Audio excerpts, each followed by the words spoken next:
Como Hong Kong ficou rica? Hong Kong ultrapassou oficialmente Nova York e se tornou a cidade com o maior número de pessoas ricas no mundo. De acordo com o novo relatório da empresa de dados WealthX, em 2018 houve um aumento de 31% no número de mega-milionários que moram em Hong Kong. Um total de 10 mil residentes possui uma riqueza que os qualifica como patrimônio líquido ultra alto, que é um valor de 30 milhões de dólares em patrimônio, em comparação com cerca de 9 mil residentes de patrimônio líquido ultra alto que vive na cidade de Nova York. Com um PIB de 365 bilhões de dólares e um PIB per capita de 48.713 dólares, coloca Hong Kong na posição de número 15 no ranking mundial de PIB per capita, à frente do Canadá, França e até mesmo o Reino Unido. A Bolsa de Valores de Hong Kong é a sexta maior do mundo, com uma capitalização de mercado de cerca de 3 trilhões de dólares e 732 bilhões, dados de 2017. Hong Kong também ostenta seu alto nível de Índice de Desenvolvimento Humano, o IDH, na quarta posição, atrás apenas da Suíça, Irlanda e Noruega, além de contar com uma taxa de desemprego baixíssima, de apenas 2,9%, dados de 2019. Mas como um país com um território minúsculo e com uma população de 7 milhões e 500 mil pessoas, que é considerado pouca em um território asiático, consegue ser tão relevante e poderosa? Quando os britânicos assumiram o controle da ilha de Hong Kong em 1842, cerca de 7 mil chineses viviam na ilha em comunidades agrícolas e pesqueiras.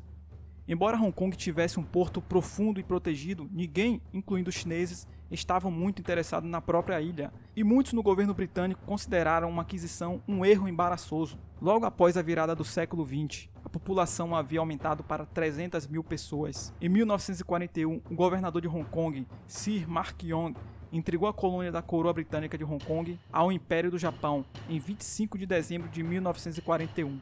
A rendição ocorreu após 18 dias de luta feroz contra as esmagadoras forças japonesas que tinham invadido o território. A ocupação durou 3 anos e 8 meses, até a rendição do Japão no final da Segunda Guerra Mundial. Quando a ocupação japonesa terminou, em 1945, a economia de Hong Kong estava muito destruída e sem boas perspectivas. Após estes trágicos eventos, em 1950, quando Xangai caiu para os comunistas, houve uma imensa onda de imigrantes para Hong Kong, incluindo diversos industriais de Xangai. Com muita mão de obra oriunda de refugiados chineses e muito capital de pessoas que emigraram de Xangai, que era a principal cidade da China, criou-se uma boa combinação. Indivíduos de Xangai que tinham capital e assim passaram a contratar a mão de obra e financiar o crescimento industrial da região. Após essa boa combinação de capital e mão de obra, o empreendedorismo começou a surgir em Hong Kong rapidamente, com a abertura de empresas principalmente no setor têxtil. Ao longo da década de 1950, Hong Kong cresceu como um centro manufatureiro e industrial de eletrônicos, relógios e outros produtos de baixo preço. O país passou a exportar produtos para os Estados Unidos e a Europa. Hong Kong tinha um governo pouco ativo e que deixava a economia ser guiada pelo mercado. Em 1956, a população de Hong Kong era de 2 milhões e 500 mil pessoas. Em 1960, a ilha de Hong Kong passaria por mudanças em sua economia e nunca mais seria a mesma.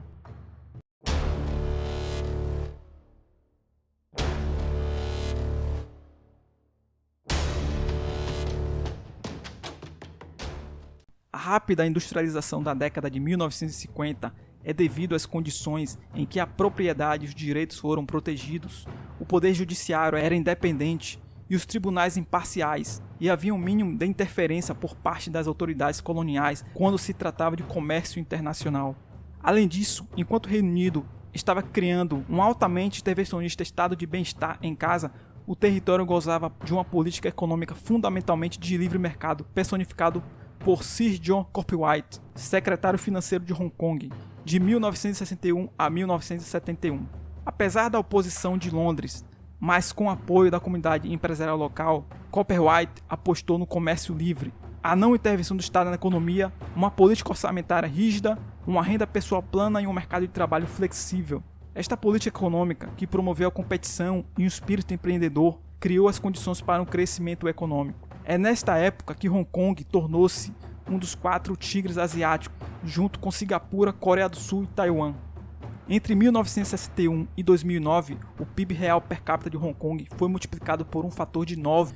Hoje, seu PIB per capita em paridade de poder de compra é o 13º maior do mundo. Hong Kong conseguiu em apenas algumas décadas transformar sua economia em uma das mais ricas do mundo. O setor manufatureiro de Hong Kong começou a declinar no final da década de 1970, devido aos aumentos no preço da terra e os custos de matéria-prima.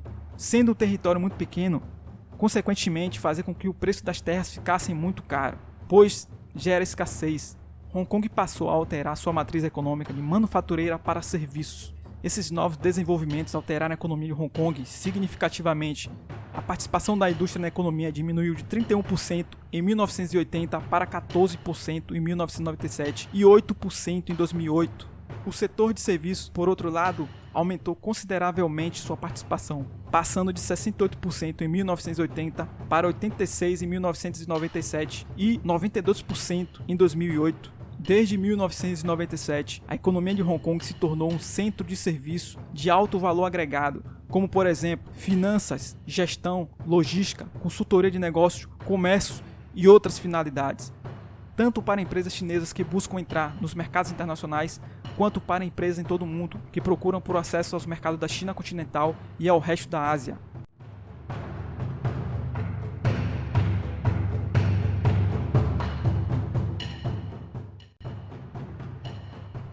Hong Kong é agora uma região administrativa especial da República Popular da China, que preservou a maior parte do sistema político, judicial, econômico e financeiro que caracterizou a colônia quando estava sob o controle britânico, e o poder judicial é independente do poder político.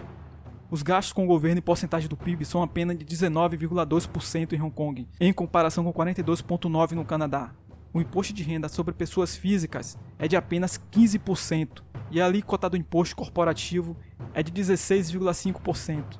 Não há imposto sobre vendas e nenhum imposto sobre dividendos ou ganhos de capital. Hong Kong é o segundo lugar mais fácil de fazer negócios no mundo, de acordo com o relatório da Doing Business do Banco Mundial, que mede o custo das regulamentações de negócios para as empresas a cada ano. Hong Kong sempre teve um mercado de trabalho flexível, embora, em 2011, o legislativo tenha adotado pela primeira vez em sua história uma lei de salário mínimo. O grosso do comércio de Hong Kong ocorre com a China continental, que representou 54% do valor total das exportações em 2012, bem como 47% das importações. Não há restrições à entrada ou repatriação de capitais, nem à conversão e transferência de lucros e dividendos do investimento direto. Isso explica por que Hong Kong ficou em terceiro lugar no mundo, depois dos Estados Unidos e da China continental, em termos de entrada de investimento estrangeiro direto em 2012, e em quarto lugar depois dos Estados Unidos, Japão e China continental, em termos de saída. O livre fluxo de capital ajudou a tornar Hong Kong um centro financeiro internacional. Em setembro de 2012, a Bolsa de Valores de Hong Kong era a sexta maior do mundo e a segunda maior da Ásia em termos de capitalização de mercado. De acordo com o índice de centros financeiros globais, Hong Kong também é o centro financeiro mais competitivo da Ásia e o terceiro mais competitivo do mundo, atrás apenas de Londres e Nova York. Hong Kong é um dos exemplos mais marcantes e conclusivos no mundo de uma sociedade que conseguiu escapar do subdesenvolvimento contando com a liberdade econômica. Com a transição para a soberania chinesa, Hong Kong preservou a maior parte de suas liberdades e manteve o dinamismo de sua economia. A prosperidade futura do território dependerá em grande parte da preservação das instituições de livre mercado e da manutenção das políticas econômicas que tão bem o serviram até hoje.